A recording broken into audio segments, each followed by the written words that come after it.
जय हिंद मेरे प्यारे साथियों। इस वीडियो में बात करने वाले हैं रेलवे में एएलपी यानी असिस्टेंट लोको पायलट और टेक्नीशियन की न्यू वैकेंसी के बारे में। तो कंप्लीट डिटेल इस वीडियो में मैं आप सभी को बताने वाला हूं, क्योंकि नंबर ऑफ वैकेंसीज काफी बढ़िया यहाँ पे रहने वाली है। टोटल 37,000 प्लस वैकेंसी के लिए नोटिफिकेशन रिलीज होना है। तो पूरी डिटेल इस वीडियो में आप सभी को मिलेगी कि कब से आप इसके लिए ऑनलाइन एप्लीकेशन फॉर्म भर सकते हैं, एज क्राइटेरिया क्या रहेगा, सिलेक्शन प्रोसेस क्या रहेगा, साथ ही में सिलेबस वगैरह के बारे में पूरी चीजें इस वीडियो में मैं आप सभी को क्लियर करूंगा। तो वीडियो को लास्ट तक जरूर देखें ताकि आप सभी को पूरी इंफॉर्मेशन मिल पाए। वीडियो पसंद आए तो वीडियो को लाइक शेयर करके चैनल को सब्सक्राइब कर लें और बेल आइकन पे प्रेस कर लें ताकि फ्यूचर में आने वाली हर एक जॉब अपडेट का नोटिफिकेशन आपको सबसे पहले मिलता रहे। तो चलिए चलते हैं नोटिफिकेशन की तरफ। तो यहाँ पे आप देख सकते हैं ये आरआरबी एएलपी रिक्रूटमेंट 2022 के लिए वैकेंसी निकाली गई है, जिसमें RRB ALP and the technician की 37,000 न्यू वैकेंसी रिलीज हुई है। तो इसमें कंप्लीट डिटेल इस वीडियो में आप सभी को बता देते हैं। तो यहाँ पे आप देख सकते हैं कि यहाँ पे रेलवे रिक्रूटमेंट बोर्ड की तरफ से ऑनलाइन एप्लीकेशन फॉर्म जारी किए गए हैं, जिसके लिए all over India candidate apply कर सकते हैं। चाहे आप किसी भी स्टेट से बिलोंग करते हो, आप आरआरबी की ऑफिशियल रिक्रूटमेंट वेबसाइट पे जाके इसके लिए फॉर्म सबमिट करवा सकेंगे और इसके लिए केवल आपको ऑनलाइन फॉर्म अप्लाई करना होगा। अब नीचे हम बात करें पोस्ट एंड वैकेंसीज के बारे में, तो टोटल यहाँ पे 37,000 प्लस वैकेंसीज निकाली गई हैं, जिसमें से अगर हम बात करें तो एएलपी की लगभग 29,000 वैकेंसी रहेंगी, वहीं पे टेक्नीशियन की जो वैकेंसी रहेंगी वो लगभग 8,000 रहेंगी। तो इसके हिसाब से टोटल लगभग 37,000 वैकेंसी निकाली जा रही हैं। साथ ही में name of post and department के बारे में अगर मैं बात करूं तो 2 वैकेंसी यहाँ पे रखी गई हैं। तो यहाँ पे 2 वैकेंसी रखी गई हैं, जिसमें से एक हो जाएगा एएलपी, दूसरा आपका हो जाएगा टेक्नीशियन यानी असिस्टेंट लोको पायलट और टेक्नीशियन की वैकेंसी निकाली गई हैं। एलिजिबिलिटी क्राइटेरिया में सबसे पहले बात करेंगे एज लिमिट के बारे में। तो यहाँ पे जो भी जनरल ओबीसी कैंडिडेट हैं या एससी एसटी कैंडिडेट हैं, उन सभी की एज क्राइटेरिया क्लियर कर देते हैं कि जनरल कैंडिडेट 18 से 28 साल के बीच में फॉर्म अप्लाई कर सकते हैं। मिनिमम 18 साल और मैक्सिमम 28 साल एज यहाँ पे होनी चाहिए। वहीं पे अगर आप एससी या एसटी से बिलोंग करते हैं तो 5 साल की आपको छूट दी जाएगी। साथ ही में ओबीसी कैंडिडेट को 3 साल की यहाँ पे उम्र में छूट दी जाती है।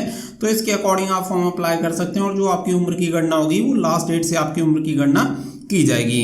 अब बात कर लेते हैं एजुकेशन क्वालिफिकेशन के बारे में। तो देखिए आप सभी को यहाँ पे क्लियर कर देते हैं कि अगर आप इस वैकेंसी के लिए अप्लाई करना चाहते हैं तो कम से कम आपके पास 10th के साथ आईटीआई होना चाहिए, तब आप इस वैकेंसी के लिए अप्लाई कर सकते हैं। यहाँ अगर आपके पास केवल 12th है तो आप टेक्नीशियन की वैकेंसी के लिए अप्लाई कर सकते हैं। यहाँ आपके पास 3 ईयर डिप्लोमा होना चाहिए, यहाँ आपके पास इंजीनियरिंग में डिग्री होनी चाहिए, तो आप इस वैकेंसी के लिए अप्लाई कर सकते हैं। अगर इनमें से आपके पास कोई भी क्वालिफिकेशन है तो आप इन वैकेंसी में से किसी न किसी वैकेंसी के लिए अप्लाई कर सकते हैं। यानी पहली 10th के साथ आईटीआई, दूसरी क्वालिफिकेशन 12th पास और तीसरी आपकी 3 ईयर का डिप्लोमा होना चाहिए और चौथी क्वालिफिकेशन आपकी इंजीनियरिंग में आपके पास डिग्री होनी चाहिए। वहीं पे पे स्केल की अगर मैं बात करूं तो 19,900 से लेकर 69,100 रुपये पर मंथ तक आपको सैलरी मिल जाती है। 1900 ग्रेड पे की आपको यहाँ पे सैलरी मिलती है। तो अप्रोक्स अगर हम बात करें तो 35,000 इन हैंड आपको अप्रोक्स सैलरी मिल जाती है। जॉब लोकेशन अक्रॉस इंडिया रहेगा, ऑल ओवर इंडिया के लिए वैकेंसी निकाली जाती है। जोन वाइज आप सभी को पता है वैकेंसी रहती है, तो ऑल ओवर इंडिया में आपकी पोस्टिंग रहेगी और जिस जोन में आप अप्लाई करेंगे वहां पे आपकी पोस्टिंग रहती है। अब बात कर लेते हैं सिलेक्शन प्रोसेस के बारे में। तो देखिए यहाँ पे सिलेक्शन प्रोसेस जो होता है 2 स्टेज में रहता है। पहला रहता है आपका ये जो CBT 1 रहता है, नंबर 2 पर रहता है CBT 2। अगर यहाँ पे अगर हम बात करें तो जो आपका एग्जाम होता है टेक्नीशियन के लिए तो केवल ये 2 ही स्टेज हैं और बाकी का अगर हम एएलपी के लिए बात करें तो यहाँ पे साइको यानी कि जो कंप्यूटर बेस्ड एप्टीट्यूड टेस्ट होता है वो यहाँ पे बढ़ जाता है। यानी एएलपी के लिए 3 स्टेज रहती हैं। वहीं पे लास्ट स्टेज जो रहती है वो रहती है डॉक्यूमेंट वेरिफिकेशन। तो ये स्टेज रहती हैं जिसमें आपका सिलेक्शन प्रोसेस कंप्लीट करवाया जाता है।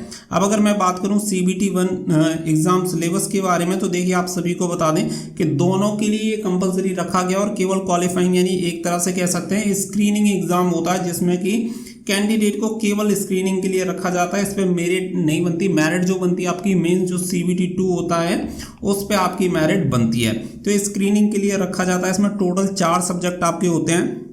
पहला आपका मैथमेटिक्स जिसमें 20 क्वेश्चन होते हैं, दूसरा आपका रीजनिंग होता है जिसमें 25 क्वेश्चन और जनरल साइंस के 20 क्वेश्चन एंड आपके जो करंट अफेयर्स के क्वेश्चन रहते हैं वो 10 इसकी संख्या रहती है।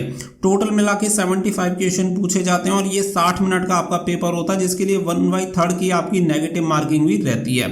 ये केवल क्वालिफाइंग है और इसी पे आपकी पहली मेरिट बनती है। पहली मेरिट का मतलब है कि CBT 2 कौन देगा, यही एग्जाम आपका डिसाइड करता है और जो आपका फाइनल सिलेक्शन डिसाइड करता है वो करता है आपका CBT2, क्योंकि मेरिट में इसके नंबर को नहीं जोड़ा जाता है। अब बात आ जाती है कि जो कैंडिडेट इसे क्वालिफाई करेंगे, इसके बाद आ जाती है CBT2 के सिलेबस की बात। तो CBT2 में आपके दो पार्ट होते हैं, पार्ट ए और पार्ट बी।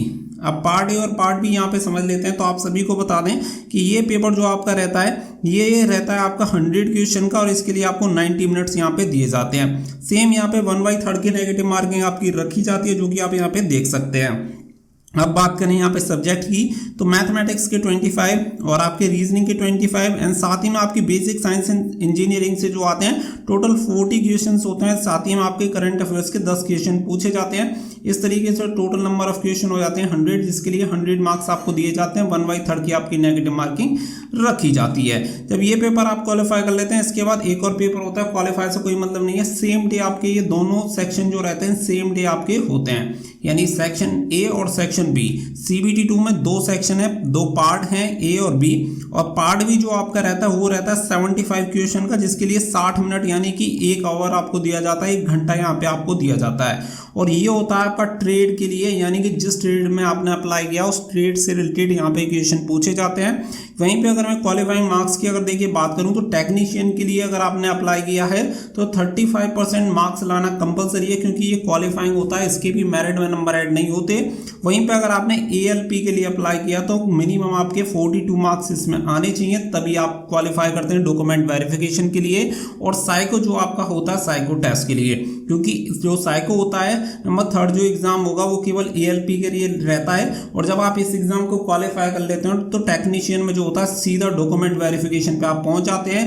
जबकि ALP में आपको एक साइको टेस्ट देने के बाद आपका डॉक्यूमेंट वेरिफिकेशन होता है। तो ये कंप्लीट आपका हो गया। यहाँ पे सिलेबस एंड सिलेक्शन प्रोसेस मैंने आपको क्लियर कर दिया कि कौन कौन से सब्जेक्ट रहते हैं और कहाँ कहाँ पे नेगेटिव मार्किंग आपकी रहती है। और जो साइको टेस्ट रहता है वो भी आपका केवल क्वालिफाइंग नेचर का रहता है। वहीं पे आप बात कर लेते हैं एप्लीकेशन फीस के बारे में। तो देखिए एप्लीकेशन फीस के बारे में बात करें, जनरल OBC और EWS कैंडिडेट को 500 रुपये फीस पे करनी होती है। वहीं पे SC ST और फिजिकल हैंडीकेप कैंडिडेट के लिए केवल 250 रुपये यहाँ पे फीस रखी जाती है, जिसमें से 400 रुपये यहाँ पे फीस वापस आ जाती है और इनकी 250 फीस वापस आ जाती है जब आप एग्जाम में अपियर हो जाते हैं। तो कैसे इसके लिए अप्लाई करना, तो यहाँ पे कुछ इंस्ट्रक्शन दिए गए जो कि आप रीड आउट कर सकते हैं इसका फॉर्म अप्लाई करने के लिए। और इसके फॉर्म अप्लाई कौन कर सकता है, तो ऑल ओवर इंडिया से मेल एंड फीमेल इस वैकेंसी के लिए अप्लाई कर सकते हैं। अब बात करें यहाँ पे रिक्रूटमेंट के बारे में, हाउ टू अप्लाई, तो ये इसकी ऑफिशियल वेबसाइट पे जाके लॉगिन करके आप इसके लिए ऑनलाइन अप्लाई कर सकते हैं। और यहाँ पे कुछ इंपॉर्टेंट डेट्स मेंशन की गई हैं, जैसे कि नवंबर 2022 में इसकी वैकेंसी रिलीज कर दी जाएंगी। 30 दिन का समय आपको ऑनलाइन अप्लाई करने का समय दिया जाएगा। आप सभी को बता दें कि ये वैकेंसी 2022 में ही स्टार्टिंग में आ जानी थी, लेकिन कुछ प्रशासनिक कारणों से वैकेंसी को नहीं निकाला गया। तो बहुत ही जल्दी इस वैकेंसी का नोटिफिकेशन जारी कर दिया जाएगा और वैकेंसी को ऑनलाइन अप्लाई फॉर्म स्टार्ट कर दिया जाएगा। यहाँ पे कुछ इंपॉर्टेंट लिंक्स दे दी गई हैं। लिंक मैं वीडियो को डिस्क्रिप्शन में प्रोवाइड करा दूंगा, जहाँ से जाके आप नोटिफिकेशन रीड आउट कर सकते हैं, जिसमें अपना सिलेबस हो गया, एज क्राइटेरिया हो गया, वो सारी चीज़ें आप चेक कर पाएंगे। उम्मीद करता हूँ कि आपको RRB ALP एंड टेक्नीशियन से रिलेटेड जो भी सिलेक्शन प्रोसेस, एज क्राइटेरिया या जो भी प्रोसेस रहती है वो कंप्लीट पता चल गई होगी। तो वीडियो पसंद आई हो तो वीडियो को लाइक और शेयर कर दें, चैनल को सब्सक्राइब करके बेल आइकन पर प्रेस कर लें, ताकि फ्यूचर में आने वाली हर एक जॉब अपडेट का नोटिफिकेशन आपको सबसे पहले मिलता रहे। फिलहाल के लिए बस इतना ही, मिलते हैं अगली वीडियो में। So thank you for watching. जय हिंद, जय भारत।